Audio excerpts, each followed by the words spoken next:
Loving, gracious Heavenly Father, so unworthy we are to come before your throne of grace.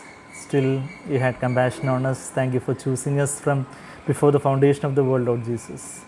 Thank you for engraving our names, each one of our names on your palms.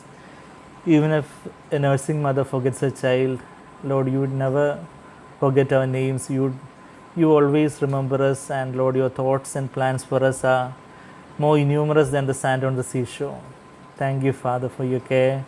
Thank you that you have even numbered the hairs on our head, and so secure we are in your love, Lord Jesus. Thank you, Father. So marvelous, so wonderful is your knowledge, and Lord, we bow before you and we adore you. We cast all crowns and we humble ourselves to be zero before you, Lord Jesus. We acknowledge that we are nothing. We are just clay before the potter. Lord, we are foolish people unless you give us your word. Lord, we are empty vessels. Cleanse our hearts with your blood and flood our hearts with your Holy Spirit beyond measure, and help us to be one with you and to hear you and to be transformed more into your image as we see your glory in the mirror of your word. In Jesus' precious sweetest name we pray. Amen. Amen. So last so many weeks we had been looking intently at the word of God in Hebrews. Looking intently at the law of liberty, it says in James. I hope you are familiar with that verse, no? Before going to that Hebrews 4th chapter, last verse, there it says in James, just after Hebrews is James, and James 1:25 says, but the one who looks intently at the perfect law. So many people, when they read the word of God, they just go through that, and they satisfy the conscience that I have read this much portion of the word of God. Of course, that is good, especially for beginners, to cover large portions, to know what's in the scriptures. It's always good to read large portions of scripture. But at the same time, if we do not have a time of meditation where we chew the manna and where we chew and the sweetness of the word of God, if we do not experience every day in our lives, actually, we would miss many things in our lives, because everything for life and godliness have been given to us, and that has been presented to us through the scriptures. If 2 Peter 1:3-4 says that everything for life and godliness, everything for our life, not just for our knowledge, but everything what is for our life, that is eternal life, that is to know God and to be one with God and to obey all his commandments, everything for that life and that godliness, that is a godly life, that is Christ-like life, that has been given in the word of God. And as we were just seeing in James 1:25, one who looks intently at the perfect law. We just not just look at the law and just turn our attention to something else, but we look intently at the word of God. That means we meditate. There it says, look intently at the perfect law, the law of liberty. And the word of God is the law of liberty, the law of freedom. Jesus says, my word is truth, and the truth shall set you free. And when the Son of Man sets you free, you shall be free indeed. John 8:32-34. So this is the word of God, and the word of God is truth. Thy word is truth, John 17:17. And this word can set us free. The word is a two-edged sword, we saw in Hebrews 4:12. And that sword, that fire there is a fire in that sword. That fire is of the Holy Spirit. And the word itself is compared to fire in Jeremiah 23:29. And the fire of the word of God, the fire of that fiery sword can slay our self-will, that thick veil.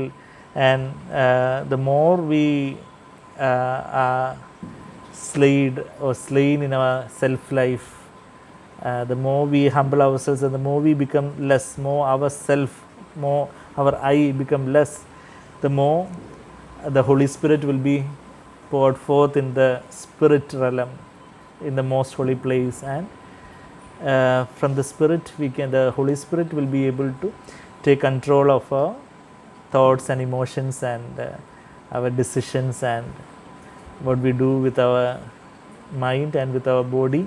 The Holy Spirit will be able to take control the more we yield ourselves as a living sacrifice. So this is the law of liberty. So we need to intently look at that word till that word really liberates us. We need to chew and ruminate, just like the cows and goats and all, they ruminate over the grass that they have eaten.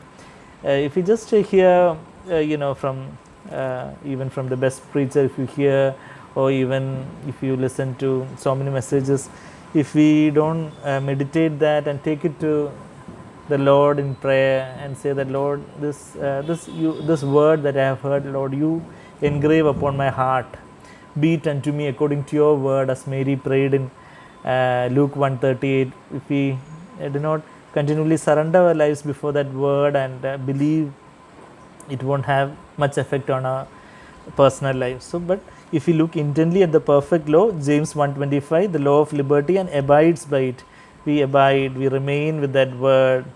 That manna in the most holy place remain fresh throughout the generations. That is what we read in Exodus 16.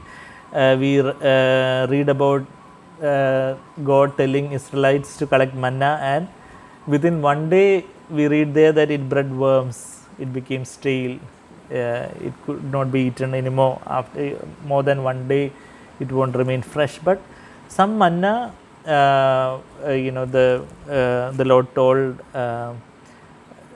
Moses and Aaron to take some manna and put it in a jar and keep in the most holy place, and that manna in the most holy place remained fresh for all generations. That means that is a hidden manna. We read about that hidden manna even in Revelation 2:17, keeping a finger, of course, in Hebrews 4, then in James 1, and coming to, I know we have only few fingers, I won't refer so many more verses at one stretch. Revelation 2:17 says about this hidden manna, he who has an ear to hear, let him hear what the Holy Spirit says to the churches. To him who overcomes, to the church at Pergamos only, Revelation 2:17, to him who overcomes, to him I will give you some of the hidden manna. That is the word of God. Jesus says in John 4 that I have food that you do not know about. My food is to do the will of the Father. So he always listened to the Father's word, and that Father's word was God's will for him, and he did that Father's will, and that became a hidden manna, strengthening him as he walked on this earth. So we have the same access to have that hidden manna in the most holy place, where we can have a revelation of God's word, where we can experience what we read about and what we meditate about. We can experience that in our day-to-day life. And there it says, I will give you some of the hidden manna, which it's a hidden manna which the wise and intelligent cannot understand. Only it will be revealed to babes, Matthew 11:25. So when we humble ourselves like a little child, and then the Lord can reveal to us what it means to humble ourselves and dwell in the most holy place, and to be full of His joy in the Holy Spirit, and what to experience, how to experience the rest in His presence continually. And then some of the hidden manna, and I will give him a white stone and a new name written on the stone, which no one knows but he who receives it. It speaks of a bridal relationship with Christ. We are the bride and he is a bridegroom, a secret relationship with the bridegroom. The king has brought me into his chambers, it says in Song of Songs 1:4. That chambers is the most holy place where the King of Kings, Lord Jesus, and I myself alone are there. And the Lord speaks to me. The secret of the Lord belongs to those who fear Him, it says in Psalm 25:9 and 14. And where we can understand the depths of God's word, and that's He'll give a new white stone and a new name. Revelation 2:17 latter part, I'll give him a white stone and a new name written on the stone. That new name is it's the name of the bride, just like the bride and bridegroom exchange rings with names, and all the pet name, the name that he calls us with great love. I'll give you a white stone and a new name written on the stone, which no one knows but he who receives it. Only nobody else knows, only me and Jesus. When we say about this spiritual union with Christ, 1 Corinthians 6:17 says that one who joins himself with the Lord is one spirit with Him. That spiritual union with Him we can understand that only if we experience that. When we humble ourselves and when we are really flooded with the Holy Spirit, we can experience a fullness of joy in His presence, the real fullness of the Holy Spirit, and there is a spiritual union where we are united in spirit with the Lord, where we are one spirit with the Lord, where we know our bridegroom and the bridegroom knows us. I know my sheep and my sheep knows me, Jesus says in John 10:14. And that kind of a intimate love relationship with the Lord, and that is possible only through this way of the cross, through that rent veil. And for that we need to look intently at the perfect law, the law of liberty, James 1:25, and abides by it, not having a forgetful hearer but an effectual doer. This man will be blessed in whatever he does. Whatever we do, there will be a blessing, there will be a favor of the Lord. The Psalm 1:3 also says the same thing, no? The tree planted by the waters, he who meditates the law of the Lord, Psalm 1:2 says, that is the law of the Lord is the word of God, and tree planted by the waters, water speaks of the Holy Spirit. So the word of God and Holy Spirit nourishing us, and they will he prospers in whatever he does. It says there it says in Psalm 1:3 also. So because he prospers in whatever he does, because it is not he who does that, it is Christ who does through him or her. It is no longer I who live, but Christ who lives, in Galatians 2:20. So the Lord wants us to, in the great theme in Hebrews 3 and 4, we were seeing that how the Lord wants us to enter that rest, enjoy that restful life continually in our lives, where we overcome temptations, and where we have a restful life with the Lord in the most holy place. And Hebrews 4, we were seeing that the word has to be united by faith. Verse 2, when the Lord speaks to us, you need to just believe, like Mary did in Luke 1:38, be it unto me, Lord, according to your word. Lord, I believe. Despite our failures, despite our past innumerous failures, despite all the circumstances, despite probably the wrong examples that we see around in Christendom, despite so many frustrations that we may have, if we can just believe that, Lord, you have said, like Peter said, Lord, if it is you who is calling me to walk on this water, Matthew 14, I will come. And Paul, as Peter, he stepped onto the water, hearing Jesus' words. And as long as he fixed his eyes on Jesus, he didn't fall. He walked on the water, but he became a little proud that he was walking on the water, unlike any other disciple. And as soon as he became proud, his focus was shifted from Jesus, and then he was seeing the winds and the storms, and he was afraid, and he was in unbelief, and he fell, and the Lord had to catch him. So we can say that, Lord, if it is you who says that I can live such a life of rest, continual rest, where I can find rest for my souls, Matthew 11:29, take my yoke upon you and learn from me, for I am gentle and humble in heart, and you shall find rest for your souls. In our soul there is a rest, because the soul is not active in itself by the self-will, but rather the self-will is slain, and the soul is so dependent on the Spirit, where the Holy Spirit is dwelling, and the Holy Spirit is controlling the self. So far the the self-will was controlling the soul and the body. Now when the self-will is laid on the altar, continually saying that, Lord, not my will but thy will, and when I humble myself to be zero before the Lord, then what happens? When the self-will is laid on that golden altar, which symbolizes our willpower, the fiery sword of the word of God, the fire and the word, the fire of the Holy Spirit and the word of God will put to death the self-will. More and more of the self-will will be put to death, and the thick veil which symbolizes the self-will will be more and more torn, and the same word of God and Holy Spirit which put to death the deeds of the body, the self-will, the same word of God and Holy Spirit imparts life in our spirit, and then the Spirit will be able to guide our soul, primarily our mind, the way we think, and then our emotions will be in that direction. There will be godly emotions of joy and love and forgiving attitude, and that peace and godly, we'll be having godly emotions and even godly sorrow. When we see others suffering, there will be a compassion. We will be moved within, like Jesus was moved within when he saw the crowd without because they were like sheep without a shepherd. And then our in the soul there is mind, emotions and willpower. Then so our mind is renewed by the Holy Spirit and the Word of God, and then our emotions also will be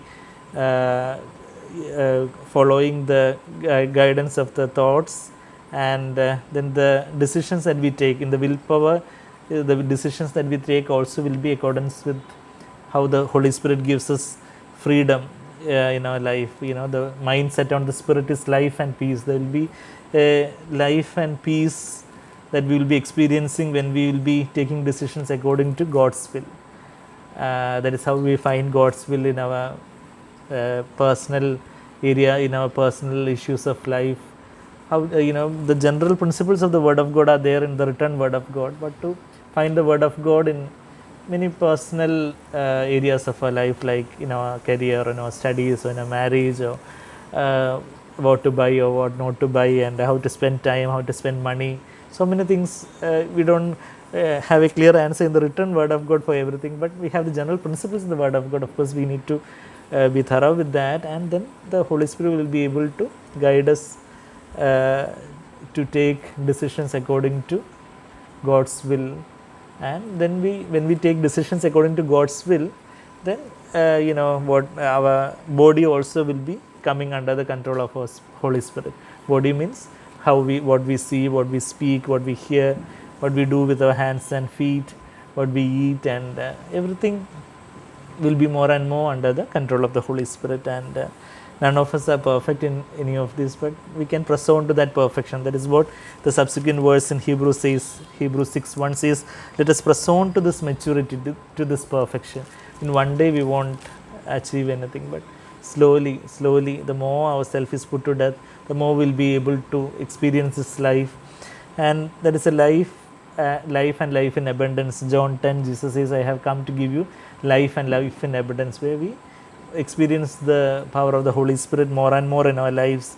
And we were seeing that Hebrews 4, that when we hear God's word, we shouldn't harden our hearts, verse 7, but rather we should humble before the word of God. And then we were seeing that Sabbath rest, verse 9 and 10, that Sabbath rest indicates that we rested from our own works, just as God did from his on that first Sabbath after creating Adam and Eve.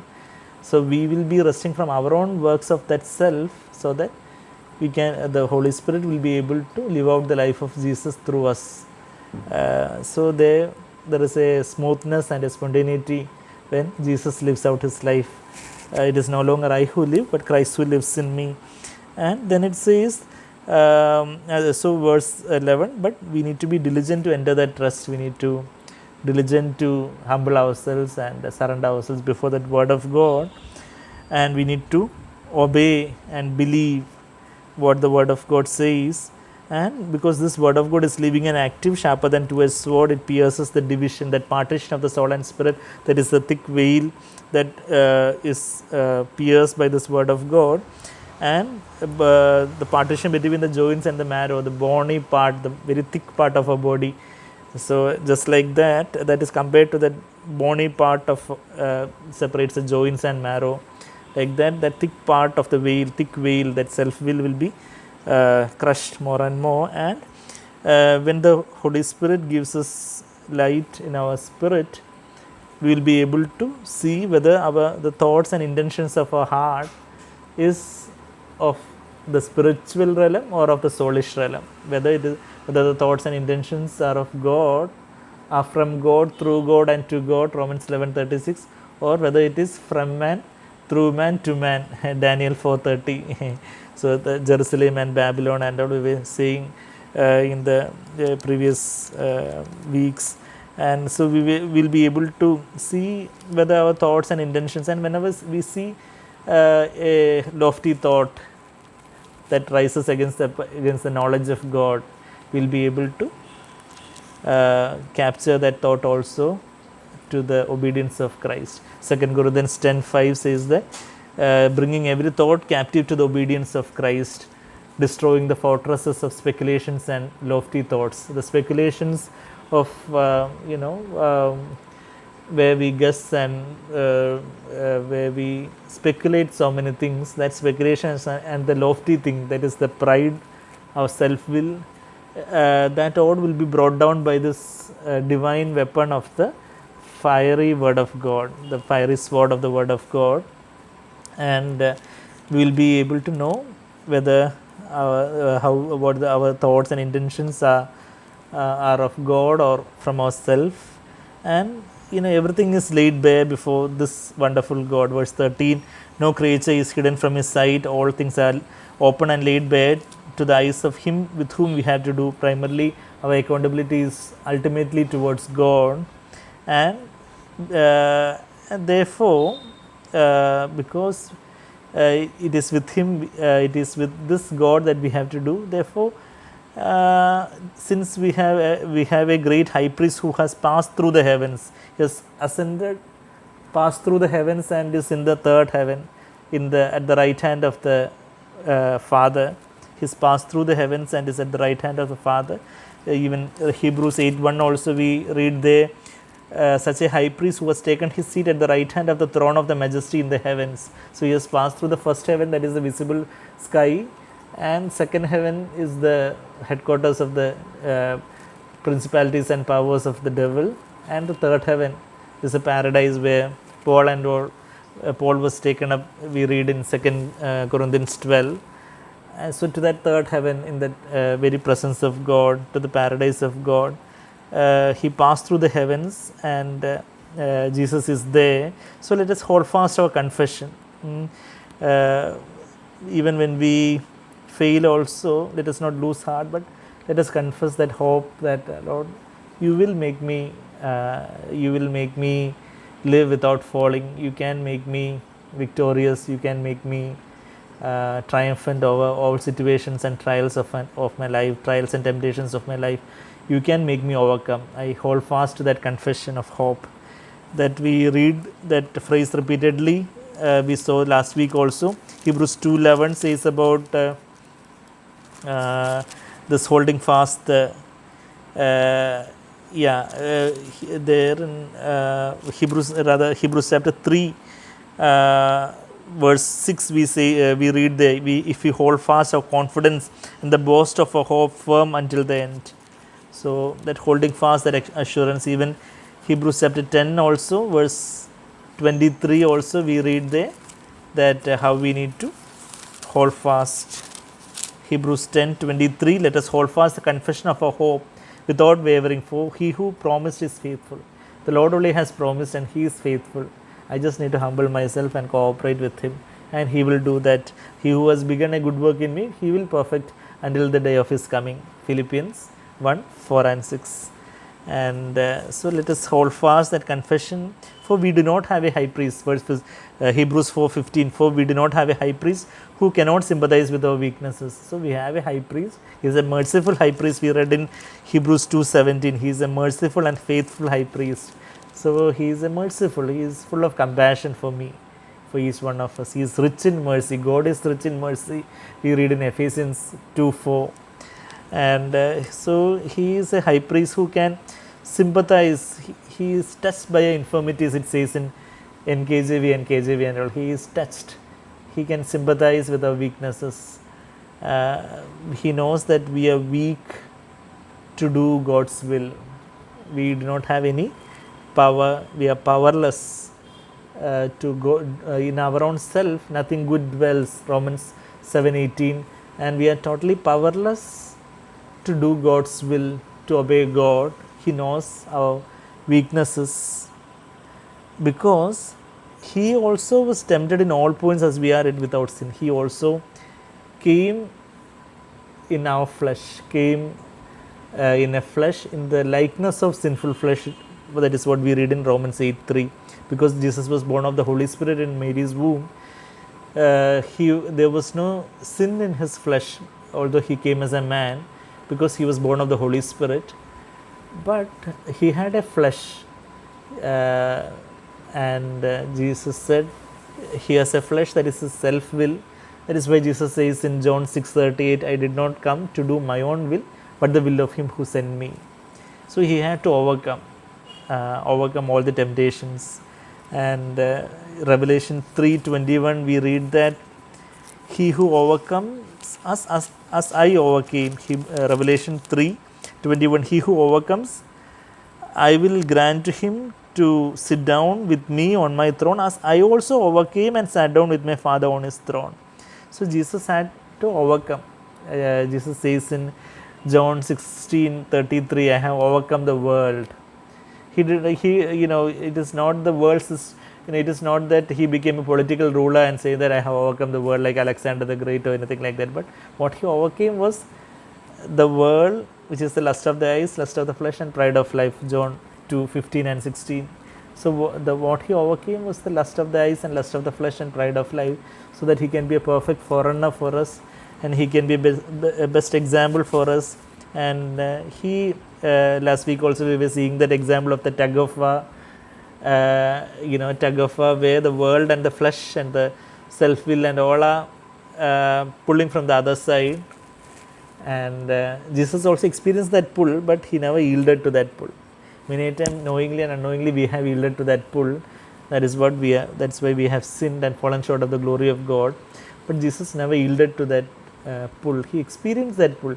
The fact and the truth that Jesus experienced that pull of temptation. So when I am tempted by whatever way, he was tempted in all points as way. In whatever area we are tempted, he also overcame that same category of temptation when he was in Nazareth and in Israel during his that 33 and a half years of life. He was tempted in all points as we are. When we are tempted to be discouraged, or when we are tempted to be impure, when we are tempted to be anxious, when we are tempted to be angry, when we are tempted to judge others, when we are tempted to be proud, when we are tempted to look down upon others, and when we are tempted to complain and murmur, when we are tempted to seek man's honor, when we are tempted to love money, in whatever temptations that we face, the sensual sexual temptations, the pleasures of this world, the money and the honor, that is the three categories of temptations. Pleasures, that is the sexual pleasures, the fleshly, that is the three classic temptations of Jesus also that we read in Matthew 4 and Luke 4 also, where Jesus was tempted in the area of food, that the pleasures of this world. Then the honor, you jump down from the top of the temple and I'll give you all this, you jump down from the top of the temple and you can come down without any hurt, and you get the honor of people. So that is the honor of this world, that is the pride of life. So lust of the flesh, pride of life, and the lust of the eyes. If you bow down before me, Satan said, I will give you all this glory of the nations. That is the lust of the eyes. Whatever you see, the glory of all these kingdoms of this world, whatever you see, I can give you. So lust of the flesh, lust of the eyes, and pride of life. That is pleasures, honor, and money. Money is whatever we can buy with money. Lust of the eyes, I want this, I want that, I want to buy this new brand of car, or whatever, mobile, or new brands of clothes, or whatever I see, I want to buy that, I want to possess that money, whatever money and the material things, the mammon, Bible says about that, wants about that mammon. And so Jesus was tempted in all points as we are, and yet he did not sin. That is what we read there in Hebrews 4:15.